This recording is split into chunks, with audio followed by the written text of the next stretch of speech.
జాగృతి కాలేజీకి రావడం జరిగింది.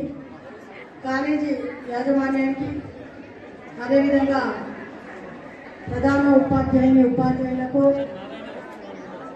అదేవిధంగా నారాయణ స్కూల్ యాజమాన్యానికి ఉపాధ్యాయులకు చిన్నారులందరికీ కూడా హృదయపూర్వక నమస్కారాలు తెలియజేసుకుంటూ ఈరోజు ఈ కార్యక్రమంలో ముఖ్య ఉద్దేశం ఏంటంటే మనం వందే మాతర గీతం ఆలపిస్తున్నాం కదా, అది పూర్తిగా ఆలపించాలనేది మన సెంట్రల్ గవర్నమెంట్ ప్రధానమంత్రి నరేంద్ర మోదీ గారు వందే మాతర గీతం రచించి 150 సంవత్సరాలు అవుతుంది కాబట్టి దాన్ని పూర్తి గీతం ఆలపించాలని ఒక కార్యక్రమం దేశవ్యాప్తంగా తీసుకున్నారు. కాబట్టి అందులో భాగంగా ఈ రోజు ఇక్కడికి రావడం జరిగింది. మరి మీరు వందే మాతర గీతం రోజు పాడుతున్నారు కానీ పూర్తిగా పాడట్లేదు. కాబట్టి ఈ రోజు ఇప్పుడు ఇక్కడ ఆ గీతాన్ని పూర్తిగా ఆలపిస్తారు. రేపటి నుంచి అందరూ కూడా వందే మాతర గీతం నేర్చుకుని పూర్తిగా పాడే విధంగా మీరు కూడా చూసుకోవాలని చెప్పి తెలియజేస్తున్నాను. ఎందుకంటే వందే మాతర గీతం అనేది ఒక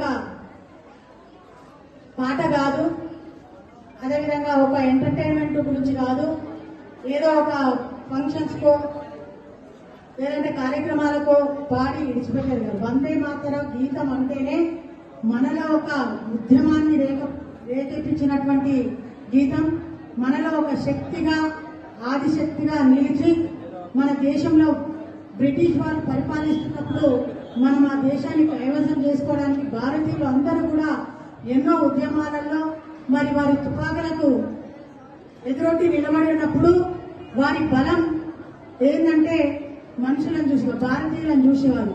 వందే మాతర గీతాన్ని బలంగా వాళ్ళు సంకల్పించుకొని వారి యొక్క పునాదుల మీద వందే మాతర గీతం జెండా నేషనల్ జెండాను పాతుకొని వందే మాతర గీతాన్ని ఆలపించి మరి ఎంతో మంది ప్రాణాలు ఒట్టి ఈ రోజు మనకు భారతదేశాన్ని తీసుకొచ్చినటువంటి ఘనత ఏంటంటే ఈ యొక్క వందే మాతర గీతానికే దక్కింది. కాబట్టి ఆ వందే మాతర గీతం గురించి మరి టైం లేదు కాబట్టి నేను కొంచెం మాట్లాడాను. ఆ గీతం గురించి దాని యొక్క ప్రాధాన్యత గురించి మన పెద్దలు గౌరవనీయులు ఎమ్మెల్సీ గారు మాట్లాడి తర్వాత మనం ఈ గీతాన్ని పూర్తిగా ఆలపిద్దామని చెప్పి తెలియజేసుకుంటూ మరొకసారి అందరికీ కూడా వందే